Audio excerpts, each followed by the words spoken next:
that I'm about to swear David Ferriero as the new archivist. This is a marvelous building, isn't it? But the documents are fascinating. I mean, you never know what will turn up. I was here about 3 or 4 years ago. There was a rather long speech, I'm afraid, and I turned around what was behind me, wherever I was standing, and there is a letter from sometime in 1938 from Senator Leverett Saltonstall of Massachusetts to Franklin Roosevelt, the president, and since I'm in Massachusetts, I wanted to see what it said. It said, "Dear Mr. President," I paraphrase, "I transmit to you with this letter the ratification by the Massachusetts legislature of the first 10 amendments to the Constitution, the Bill of Rights." So apparently, they weren't strong enough on civil liberties, so it took Massachusetts a long time to get around to that. But I'm really pleased that he's going to take this job for 2 reasons why. I would say, from my job, the point of view of my job, I see some of the importance of what he's doing every single day. I mean, today, the last 14 hours, I was writing an opinion. And what is it I do, whether it's quick, has to be done quickly or slowly? I cannot tell you how many times I'm sitting at the desk with the word processor over here, and there's some point that's a little difficult, and what I say to my clerks, get me the document. The first thing that they learn, because they don't learn this in law school, they don't have the chance. I don't want your opinion, I want the document. And if I want to make a point, I write, quote, that's what it says. And of course, we who do a little bit of that kind of work in all kinds of different jobs know the difference between our wonderful impression of what something is, and as I get older, most of the things that I know with great clarity never really happen. But we know the difference between that impression and reading the document and seeing what it says. That's what we have here. Now, the other thing that never ceases to make an impression on me, I'm always impressed, is every day in that courtroom, I see people come in from every race, every religion, every point of view, and my mother said there's no point of view so nutty that somebody in this country doesn't hold it, but she was from San Francisco, she was talking about Los Angeles. But the point is, we are that sort of country, and what sort of country? Why are they in that courtroom? Because they know that we are a nation that's decided to resolve even its most important differences under law, and not in the streets, as happens in a lot of places. Now that's ultimately in the document, the Constitution, there, which is there. That's what we all have inside of us. Now, how will that continue to shape us? Ah, there we are. David Ferriero. Because I ultimately believe, maybe just faith, that more than what's on television, more than the lyrics of a pop song, more even than in the movies, what will ultimately shape the tone of what they write and the nature of what people understand and who they think they are as Americans, what ultimately shapes that are the millions of documents in this room. I say it's a faith, but I believe it. And that's what you're in charge of. And I can't think of really a nobler responsibility. I'd like to administer the oath.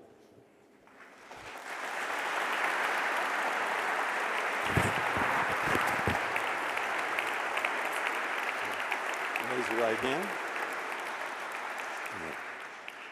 I, David Ferriero.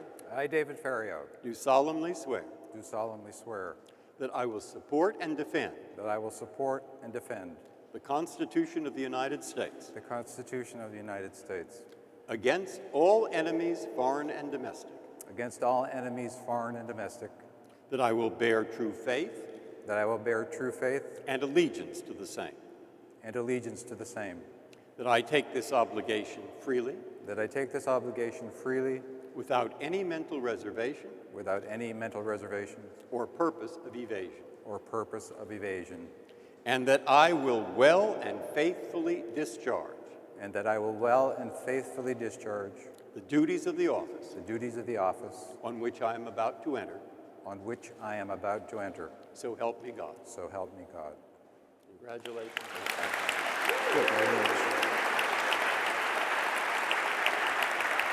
Thank you.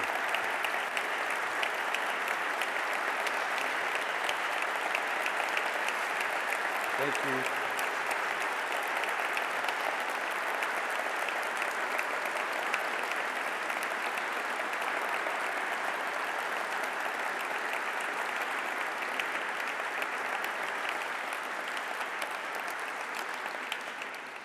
Thank you, and special thanks to you, Justice Breyer, for presiding at today's ceremony. We're all honored by your presence here today.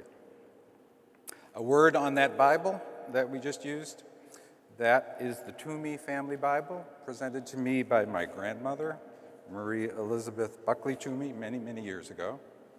And I have been supplementing it with Ferriero data, a deed which I'm sure I will pay for in another life. I'm going to follow FDR's advice. I'm going to be brief, I'm going to be sincere, and I'm going to be seated. There are a lot of special places in Washington, but the National Archives is the most special because of the founding charters in the cases here. But in the spirit of full disclosure and transparency and open government, I have to tell you that these are fakes. They're high-quality fakes, but they're fakes.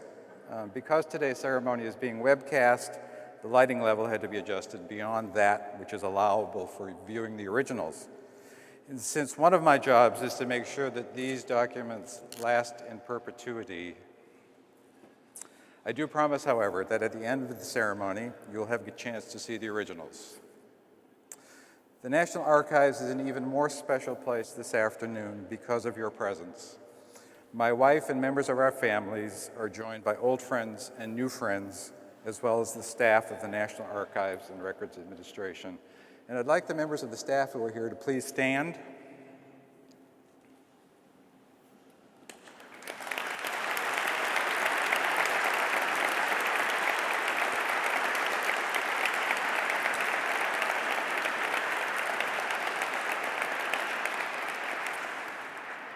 And I'd like to publicly thank you for making me feel welcome here, for your patience and good humor in the endless briefings on what we do and why we do it, and the passion you bring to your jobs every day.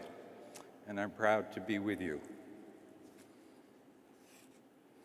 Old friends and colleagues represent all three of my lives, MIT, Duke, and the New York Public Libraries.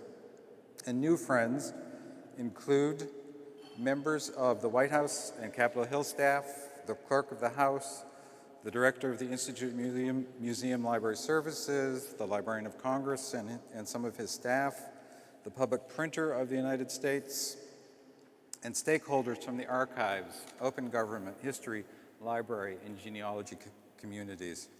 And a special welcome to a member of the White House transition team on archives, Bruce McConnell. Thanks for joining us.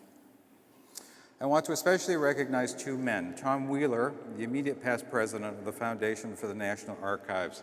Tom is the man who convinced me that I was the right person for this job. Thank you, Tom.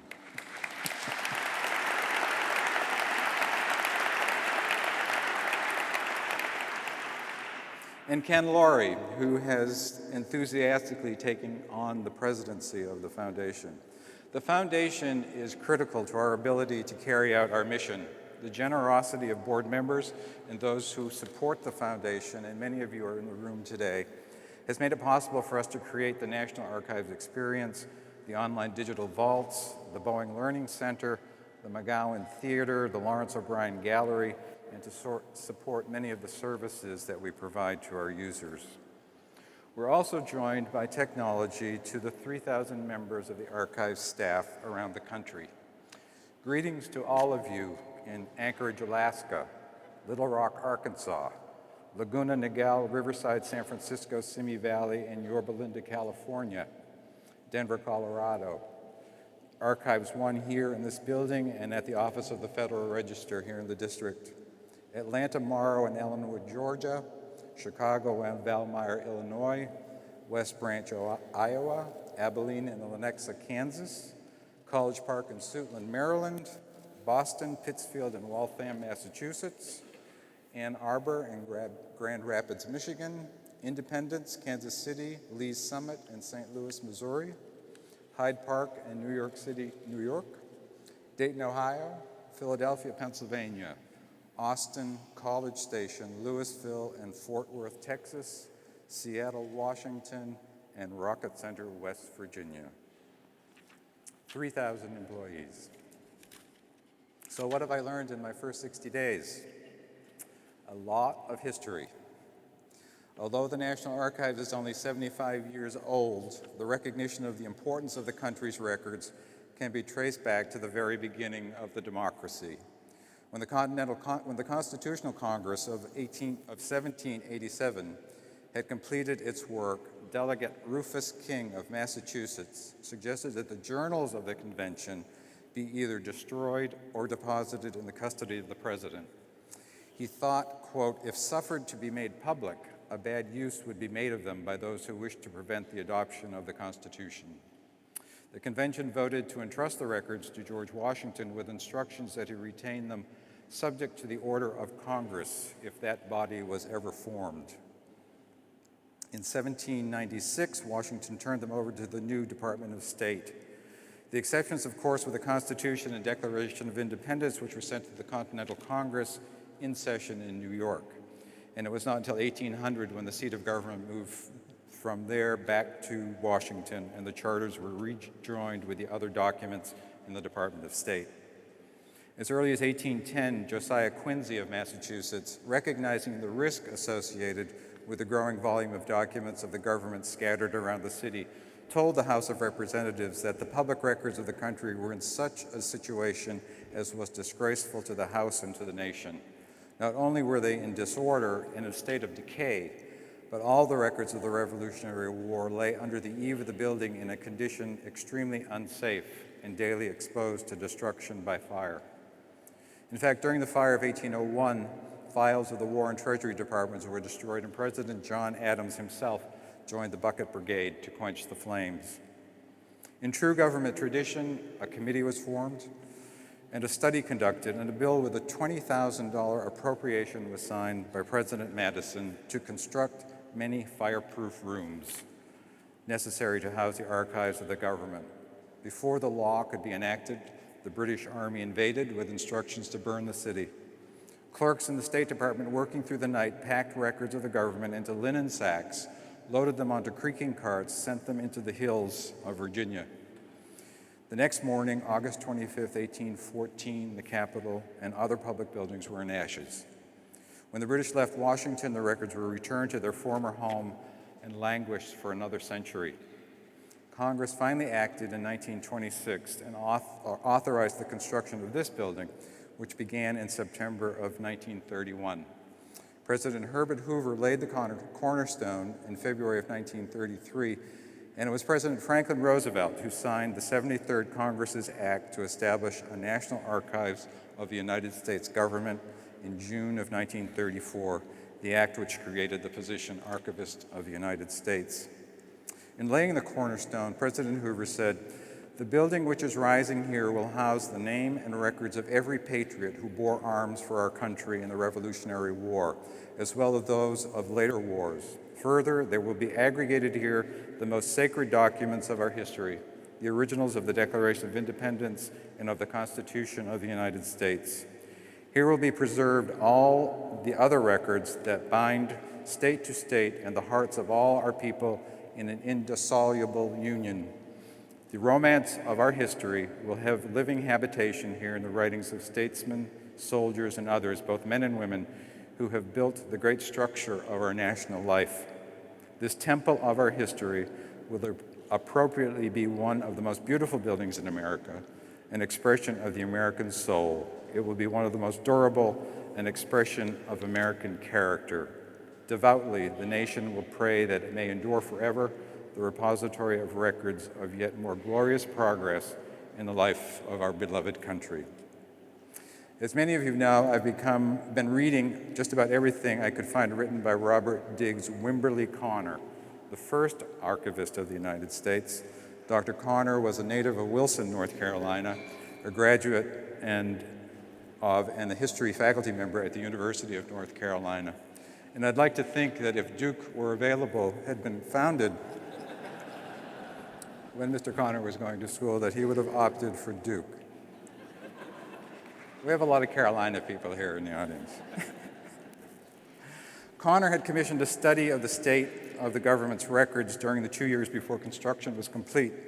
Describing the situation from the perspective of the researcher, he writes, "Conditions made it impossible for officials to find adequate room for both their files and their staffs.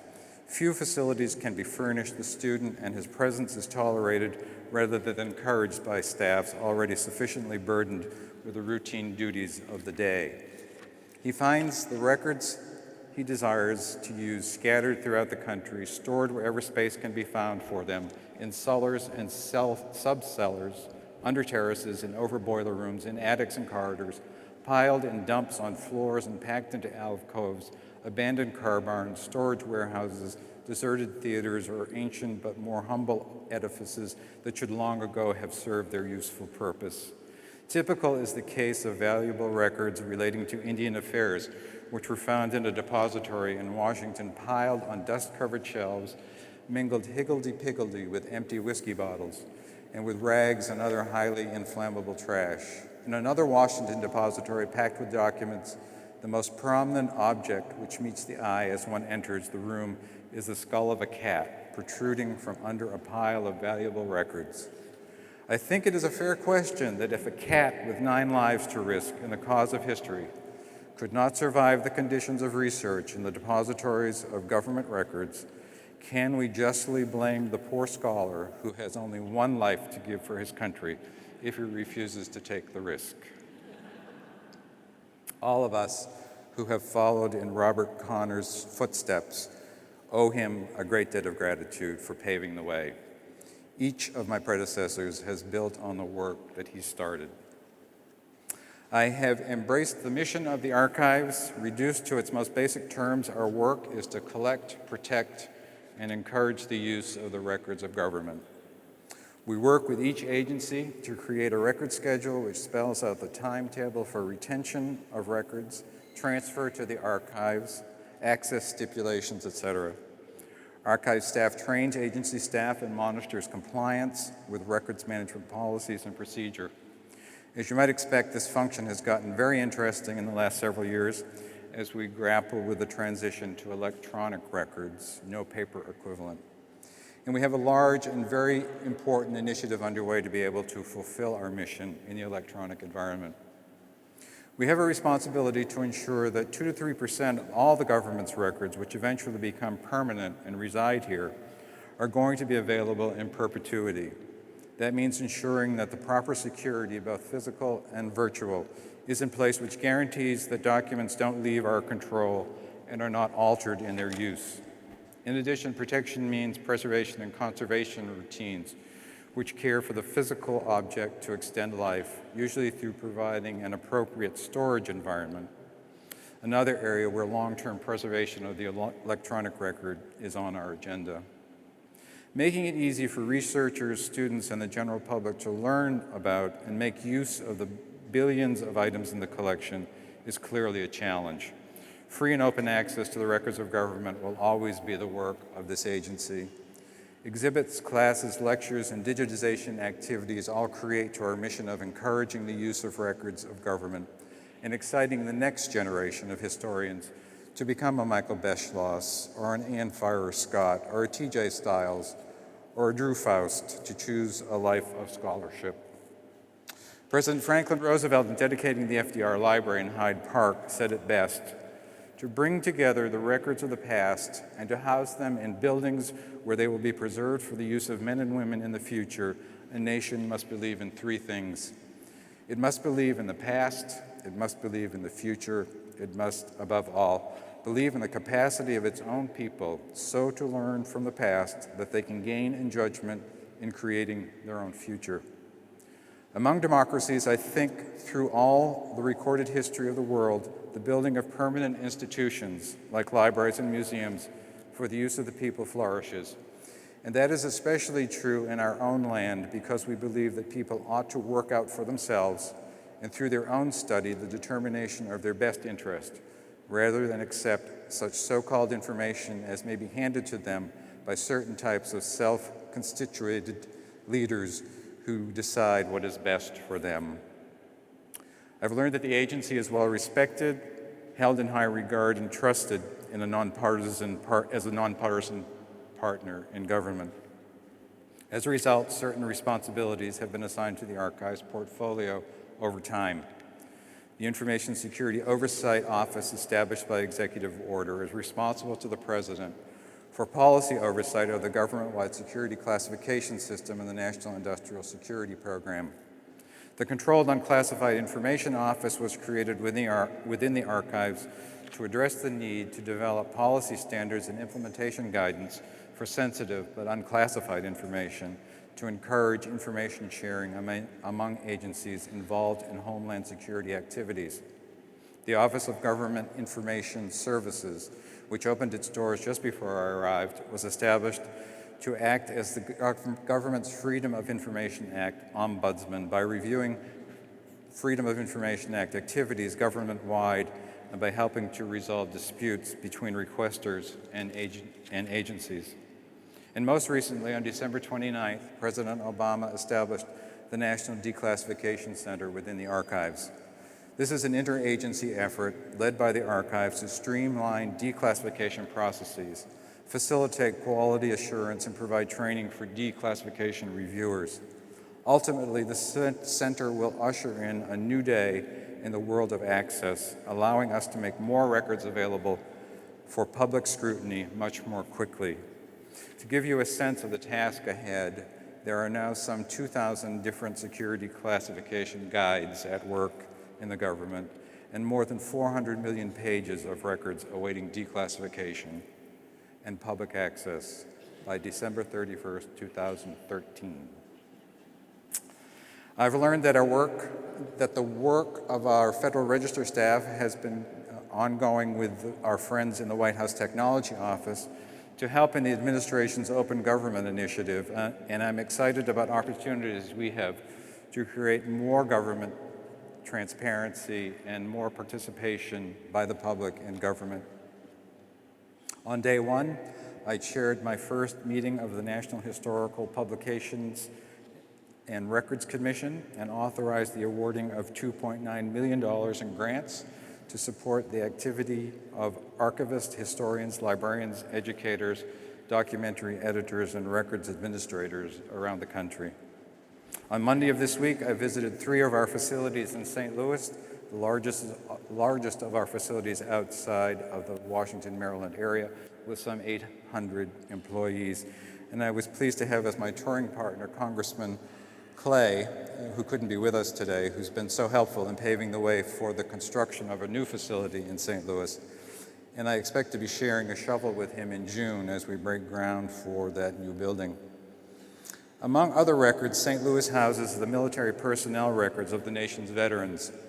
In a tour of the Secure Vault, where I held in my hands my own personnel records from my Navy service, I discovered that my records are sharing the vault with such distinguished military figures as George Patton, Colin Powell, and Elvis Presley. I want to thank the folks in St. Louis who are watching for making that such a special trip, and look forward to visiting other NARA facilities soon. I'm learning about the great depth and breadth of our holdings firsthand by participating in as many archives vault tours as I possibly can. I've seen the Louisiana Purchase, the endorsed check with which we purchased Alaska, a letter to President McKinley in 1899 from Annie Oakley offering 50 women sharpshooters to fight in the Spanish-American War, strings of wampum attached to an Indian treaty, and have had the extraordinary opportunity to spend time up close with the Charters of Freedom. Throughout this phase of my education, I have been taught by talented and passionate staff members who care for and service these holdings. I have testified at my first Oversight Committee hearing, along with my colleagues from the Library of Congress and the Smithsonian, and a panel of stakeholders, This was an opportunity for me to explain the role that exhibits and educational programs play in fulfilling the mission of the agency. I've wandered the hall and met staff, have been briefed by senior staff, and am gaining an appreciation for the talent, creativity, innovative spirit, and excitement about the future which exists across the agency. I've met with several stakeholder groups, some of whom are with us this afternoon, to better understand their relationships with the archives and to let them know that I take their advice seriously. We are all working to make this the best agency in government. I've failed my fingerprinting tests. I've been captured on our security cameras trying to break into the archives on a Sunday morning. So it's been a very productive startup. The work of the archives is massive, the challenges are real, and the stakes are high, and there's much work ahead. You've all witnessed the swearing of my oath to well and faithfully discharge the duties of my office, and I promise each and every one of you that I will do so. So help me God.